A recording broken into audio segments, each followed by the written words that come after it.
इस बात को समझने की जरूरत है कि बिहार में किसान आंदोलन क्यों नहीं होता है, बिहार में कोई किसान नेता क्यों नहीं पैदा हुआ। हर जाति का नेता है, जातियों में उपजातियों के नेता हैं, यहाँ पर शिक्षक नेता है, डॉक्टर नेता है, वकील नेता है, किसान नेता नहीं है। क्यों?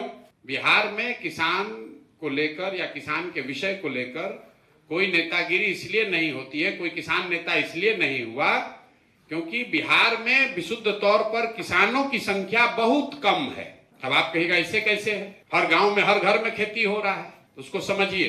किसान वो है जिसके पास जमीन है, वो खेती करता है। तो बिहार में जिसके पास जमीन है वो खेती नहीं करता, वो खेत रेंट पर देता है। तो उसको इससे मतलब नहीं है कि धान का दाम इस बार 1600 हुआ कि 1900 हुआ, उसको मतलब है कि बटाई का हमको आधा रुपया मिलना चाहिए। और जो आदमी एक्चुअली खेती कर रहा है वो किसान नहीं है, वो विशुद्ध तौर पर मजदूर है, जिसने जमीन रेंट पर लिया है और अपने शारीरिक श्रम के एवज में अपने बच्चों के खाने भर उससे उपजा रहा है।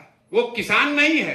मैं हमेशा कहता हूं बिहार में जो खेती है वो कमाने वाली खेती नहीं है, वो खाने वाली खेती है। जो लोग खेती करता है, जमीन लिया रेंट पर, अगर उसका मजदूरी माइनस कर दीजिए तो बेचारे को 1 रुपया भी नहीं मिलना है। चूंकि मजदूरी नहीं है, जो महीने भर में मजदूरी करता वो कमाता उतना ही पैसा उसको, उतने पैसे का फसल उसको 6 महीना 8 महीना में मिलता है। और आप सुने होंगे गांव देहात में लोग कहता है कि भैया रोपनी में आए हैं, इसके बाद कमाने के लिए लुधियाना जाएंगे। तो बात सुने होंगे आप, भोजपुरी में भी आदमी कहता है, आप लोग भोजपुरी बोलने वाले हैं कि भैया आइल बानी रोपनी करे, कमाए खाती लुधियाना जाई या कमाए खाती बॉम्बे जाई। क्यों कहता है?